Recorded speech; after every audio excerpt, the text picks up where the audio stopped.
Welcome to accounting মজা। Accounting মজার পক্ষ থেকে সবাইকে আন্তরিক সালাম। আসসালামু আলাইকুম। সাথে আছে মিরুপম ইসলাম।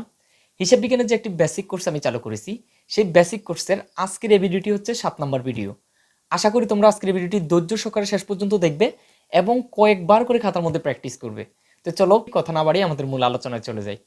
জাবেদা দেখিলে লিখনের ক্ষেত্রে কতিপয় বিষয়গুলো মনে রাখা প্রয়োজন। আমি ইতিপূর্বে যে ভিডিওগুলো আপলোড দিয়েছিলাম সেখানে এই জাবেদা দেখিলে লিখনের ক্ষেত্রে কতিপয় বিষয়গুলো মনে রাখা প্রয়োজনের 1 নম্বর থেকে 15 নম্বর পর্যন্ত আলোচনা করেছিলাম। আজকের এই ভিডিওতে আমি তোমাদের সাথে 16 নম্বর থেকে আলোচনা করতে যাচ্ছি।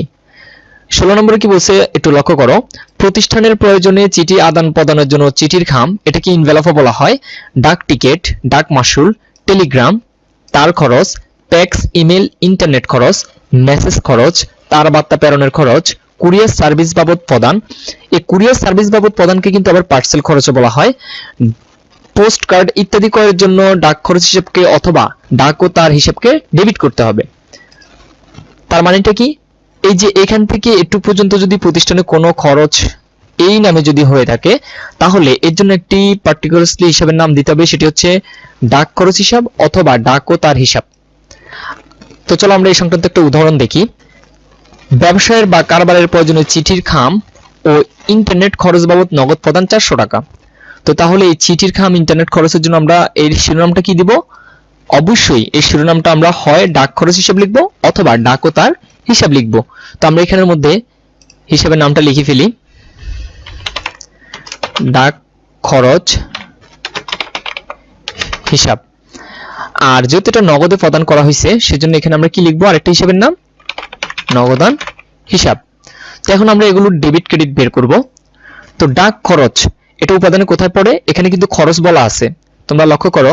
এই যে এখানে দেখতে পাচ্ছ খরচ, এটা স্বাভাবিক বৈশিষ্ট্য কি? ডেবিট। তো তাহলে আমরা এখানে কি লিখব? উপাদানে লিখব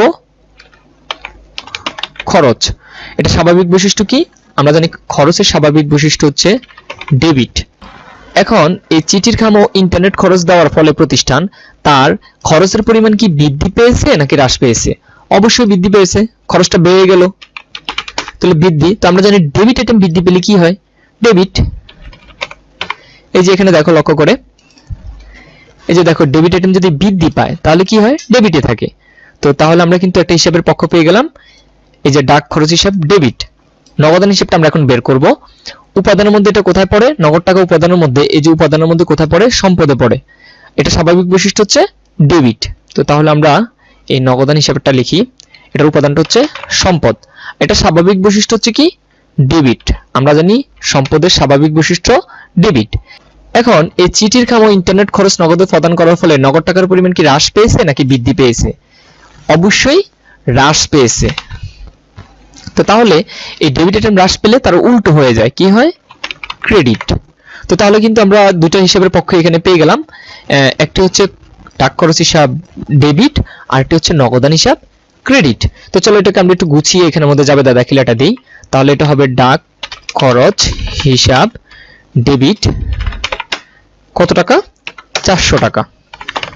তো এটার বিপরীত হিসাবের পক্ষটা হবে কি? নগদান হিসাব ক্রেডিট। টাকাটা কিন্তু কত? 400 টাকাই। তো এটার ব্যাখ্যাটা কি লিখলাম? ডাক খরচ হিসাবভুক্ত করা হলো। তো চলো আমরা এর পরবর্তী নিয়মটা দেখি। 17 নম্বর, এখানে কি বলছে? প্রতিষ্ঠানের গ্যাস, পানি, বিদ্যুৎ ও টেলিফোন বিল পরিশোধের জন্য উপযুক্ত খরচ হিসাব ডেবিট করতে হবে। তার মানে প্রতিষ্ঠানের গ্যাস, পানি, বিদ্যুৎ ও টেলিফোন বিল যদি পরিশোধ করা হয় তার জন্য একটি নির্দিষ্ট হিসাবে শিরোনাম লিখতে হবে, সেটি হচ্ছে উপযুক্ত খরচ হিসাব। তো উদাহরণটা দেখো, বিদ্যুৎ ও গ্যাস বিল নগদে পরিশোধ করা হলো 2000 টাকা। তাহলে এই বিদ্যুৎ ও গ্যাস বিলের জন্য আমরা কি লিখব? অবশ্যই উপযোগ খরচ হিসাব লিখব, উপযোগ খরচ হিসাব। আর যেহেতু এটা নগদে পরিশোধ করা হয়েছে তাই আমরা নগদান হিসাব লিখব। তোমরা এখানে দেখতে পাচ্ছ যে উপযোগ খরচের উপাদানটা অবশ্যই খরচ, কারণ এখানে তো বলেই আছে শিরোনামে খরচ। তাহলে এটা কি? উপযোগ খরচটা উপাদানে কোথায় পড়বে? খরচে পড়বে। এটা স্বাভাবিক বৈশিষ্ট্য কি? খরচের স্বাভাবিক বৈশিষ্ট্য হচ্ছে ডেবিট। এখন এই বিদ্যুৎ ও গ্যাস বিল নগদে পরিশোধের ফলে আমাদের খরচের পরিমাণ কি প্রতিষ্ঠানে বৃদ্ধি পেয়েছে নাকি হ্রাস পেয়েছে? অবশ্যই বৃদ্ধি পেয়েছে। তাহলে বৃদ্ধি পেলে কি হবে? ডেবিট আইটেম ডেবিটে থাকবে। এবার আমরা তার বিপরীত পক্ষের হিসাবটা বের করি, ডেবিট নাকি ক্রেডিট। নগদ, তো নগদ টাকা আমরা জানি উপাদানে কোথায় পড়ে, সম্পদ। এটা আমি এর আগের নিয়মের মধ্যে বলেছি। আর এই সম্পদের স্বাভাবিক বৈশিষ্ট্যটা কি, এই কিছুক্ষণ আগে মাত্র দেখালাম। স্বাভাবিক বৈশিষ্ট্য হচ্ছে ডেবিট, তো আমরা এখানে কি লিখবো, ডেবিট লিখবো। এবার এই নগদ টাকার পরিমাণ কি এখানে হ্রাস পেয়েছে নাকি বৃদ্ধি পেয়েছে? অবশ্যই হ্রাস পেয়েছে, নগদ টাকা কমে গেছে না প্রতিষ্ঠানে, তাহলে কি লিখবো, ডেবিট আইটেম হ্রাস পেলে তার উল্টো ক্রেডিট। তো তাহলে আমরা এখানের মধ্যে এই যে লেনদেনটার জন্য হিসাবে দুটি পক্ষ পেয়ে গেছি, একটি হচ্ছে উপযোগ খরচ হিসাব ডেবিট, আর একটি হচ্ছে নগদান হিসাব ক্রেডিট। তো চলো এটাকে আমরা একটু গুছিয়ে এখানে জাবেদা দাখিলাটা দেই। উপযোগ খরচ হিসাব ডেবিট, টাকাটা হচ্ছে 2000 টাকা, লেনদেনের মধ্যে টাকাটা দেওয়া আছে 2000 টাকা। তার বিপরীত হিসাবের নামটা কি হবে, তার বিপরীত হিসাবের নামটা হবে নগদান হিসাব ক্রেডিট, 2000 টাকা। তো এটার ব্যাখ্যাটা আমরা এখন দেব। আমি আগে বলেছি ব্যাখ্যাটা কিন্তু আমাদের কোথায় থাকে, লেনদেনের মধ্যে, এই যে লেনদেনের মধ্যে ব্যাখ্যাটা থাকে। তো ব্যাখ্যাটা দেখো, ব্যাখ্যাটা হচ্ছে নগদে উপযোগ খরচ হিসাবভুক্ত করা হলো। তো এর পরবর্তী নিয়মটা আমরা এখন দেখব। 18 নম্বর, ভিক্ষুককে ভিক্ষা প্রদান, দান খয়রাত, অফিস পরিষ্কারের জন্য প্রদত্ত টাকা বা পরিচ্ছন্নতা খরচ, ঝাড়ু ক্রয়, নিবন্ধকের সন্তুষ্টি, ঘুষ, পিয়নকে বকশিস, মহল্লার ক্লাবের চাঁদা, বাজার মসজিদের চাঁদা প্রদান, অন্যান্য ছোটখাটো দান সহ টুকিটাকি বিভিন্ন খরচকে বিবিধ খরচ হিসেবে ডেবিট করতে হবে। তার মানে প্রতিষ্ঠানে যদি এই খরচগুলো যদি সংগঠিত হয়, তাহলে এর একটা শিরোনাম দিতে হবে কি, বিবিধ খরচ হিসাব। মানে তুমি ইচ্ছা করলে কিন্তু দান খয়রাত হিসাব লিখতে পারবা না, ভিক্ষা প্রদান হিসাব লিখতে পারবা না। যদি ভিক্ষা প্রদান করো তাহলে কি লিখতে হবে, বিবিধ খরচ হিসাব। তো চলো আমরা এর একটা উদাহরণ দেখি। মহল্লার ক্লাব ও বাজার মসজিদের চাঁদা প্রদান 200 টাকা। তো এগুলো যদি এই মহল্লার ক্লাবের চাঁদা, বাজার মসজিদের চাঁদা, ভিক্ষুককে ভিক্ষা প্রদান, এগুলো হলে হিসাবের শিরোনামটা কি হবে, বিবিধ খরচ হিসাব। আর এখানে যেহেতু নগদ টাকা প্রদান করেছি, তাহলে আরেকটা হিসাবের শিরোনাম হবে নগদান হিসাব। তো এখানে দেখো আমরা হিসাবের শিরোনামটা লিখে ফেলি, বিবিধ খরচ হিসাব, আরেকটি হিসাবের পক্ষ হবে কি, নগদান হিসাব। তো এবার আমরা এই বিবিধ খরচ যে হিসাবটা, এটার ডেবিট অথবা ক্রেডিট পক্ষ কি হয় সেটা বের করব। তো খরচ যেহেতু উপাদানের মধ্যে এটা কোথায় পড়বে, এখানে তো বলাই আছে খরচ, তাহলে এটা উপাদানে কোথায় পড়বে, খরচে পড়বে। তো তাহলে আমরা লিখব খরচ, তাহলে আমরা কি লিখব, খরচ লিখব। এবার স্বাভাবিক বৈশিষ্ট্য কি, খরচের স্বাভাবিক বৈশিষ্ট্য ডেবিট, এটা আমরা আগে থেকে জানি। এবার এই মহল্লার ক্লাব ও বাজার মসজিদের চাঁদা প্রদানের ফলে আমাদের প্রতিষ্ঠানের খরচের পরিমাণ কি বৃদ্ধি পেয়েছে নাকি হ্রাস পেয়েছে? অবশ্যই বৃদ্ধি পেয়েছে, বৃদ্ধি। তো আমরা জানি ডেবিট আইটেম বৃদ্ধি পেলে কি, ডেবিটে থাকে।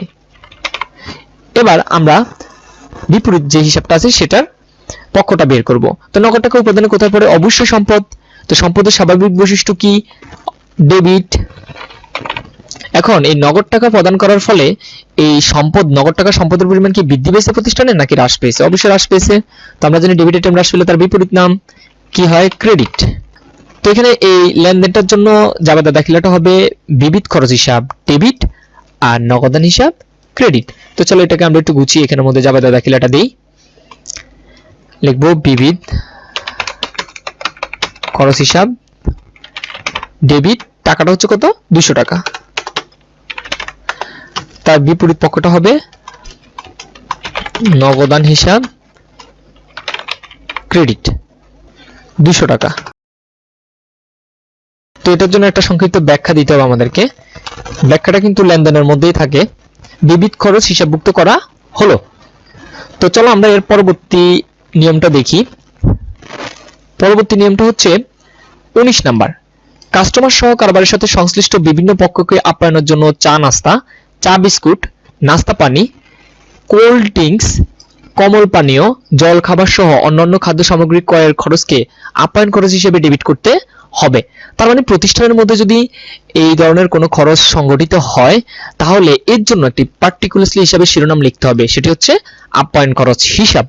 মানে এখানে যদি তুমি তোমার প্রতিষ্ঠানে কোনো কাস্টমারকে বা খরিদ্দারকে আপ্যায়নের জন্য যদি চা বিস্কুট বাবদ তোমার যদি কোনো খরচ হয়, তাহলে সেটাকে কিন্তু চা বিস্কুট হিসাব লিখতে পারবা না, তোমাকে লিখতে হবে আপ্যায়ন খরচ হিসাব। তো চলো একটু উদাহরণ দেই।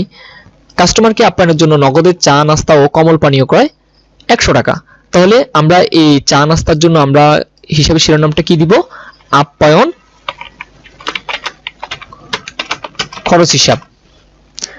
আরেকটি হচ্ছে এই যেহেতু এটা নগদে প্রদান করছে, তাহলে এখানে আরেকটা হিসাবের শিরোনাম হবে নগদান হিসাব।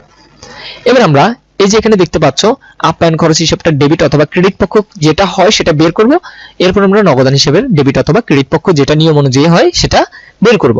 তো আপ্যায়ন খরচ, তো এটা উপাদানে কোথায় পড়বে?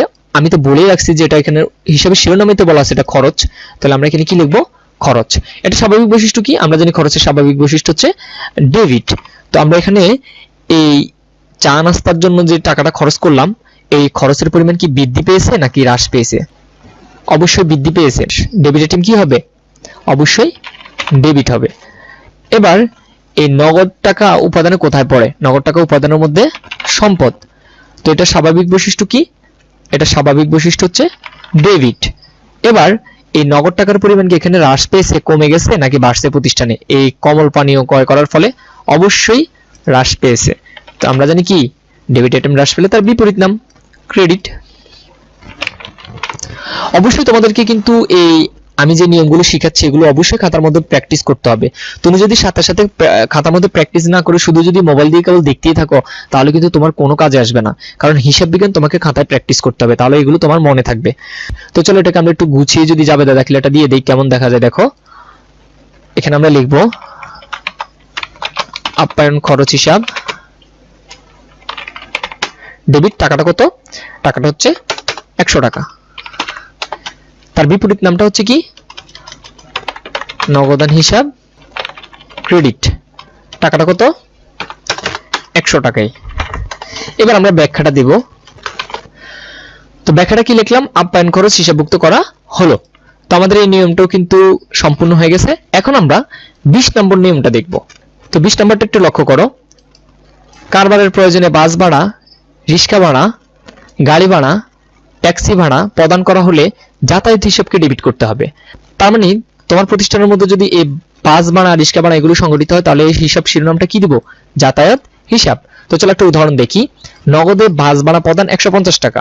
তাহলে এই বাস ভাড়ার জন্য আমাদের কি হিসাবের শিরোনামটা কি লিখবো?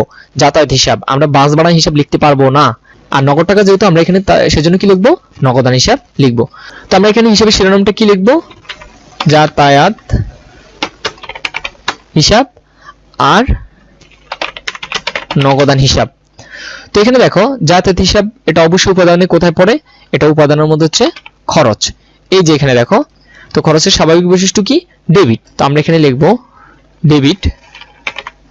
তো এখানে এই যাতায়াত ভাড়া প্রদান করার ফলে প্রতিষ্ঠানে এই খরচের পরিমাণ কি বৃদ্ধি পেয়েছে নাকি হ্রাস পেয়েছে? অবশ্যই বৃদ্ধি পেয়েছে। তো বৃদ্ধি পেলে ডেবিট আইটেম কি হয়? ডেবিটেই থাকে। আর নগদ টাকা উপাদানে কোথায় পড়ে? অবশ্যই সম্পদ। তো এটা স্বাভাবিক বৈশিষ্ট্য কি? সম্পদের স্বাভাবিক বৈশিষ্ট্য কি? এই যে দেখো স্বাভাবিক বৈশিষ্ট্য হচ্ছে ডেবিট। তো আমরা এখানে কি লিখবো? ডেবিট লিখবো। তো এখন এই বাস ভাড়া প্রদান করার ফলে প্রতিষ্ঠানের নগদ টাকার পরিমাণ কি হ্রাস পেয়েছে নাকি বৃদ্ধি পেয়েছে? অর্থাৎ নগদ নামক যে সম্পদটা এটার পরিমাণ কি পেয়েছে? হ্রাস পেয়েছে। তো আমরা জানি কি ডেবিট আইটেম হ্রাস পেলে তার উল্টো কি হয়? ক্রেডিট। তো এই লেনদেনটার কিন্তু আমরা দুটি হিসাবের পক্ষ পেয়ে গেছি। একটি হচ্ছে যাতায়াত হিসাব ডেবিট, আর একটি হচ্ছে নগদান হিসাব ক্রেডিট। তো চলো আমরা লেনদেনটা লিখি। যাতায়াত হিসাব ডেবিট। টাকা হবে কত? 150 টাকা। এটার বিপরীত হিসাবের নামটা হবে নগদান হিসাব ক্রেডিট, 150 টাকা। এখন আমরা এটার ব্যাখ্যাটা দিব। তো এটার ব্যাখ্যাটা কি হয় দেখো। তো দেখো এটার ব্যাখ্যাটা হচ্ছে যাতায়াত খরচ হিসাবভুক্ত করা হলো। তো প্রিয় শিক্ষার্থীবৃন্দ, আজকের এই ভিডিওটি আর দীর্ঘ করতে চাচ্ছি না। পরবর্তী ভিডিওতে আমরা 21 নম্বর থেকে আলোচনা করব। তো আজকে এই পর্যন্তই ছিল। পরবর্তী ভিডিও দেখার আমন্ত্রণ জানিয়ে আজকে এখানে শেষ করতেছি। সবাই ভালো থাকো। আল্লাহ হাফেজ।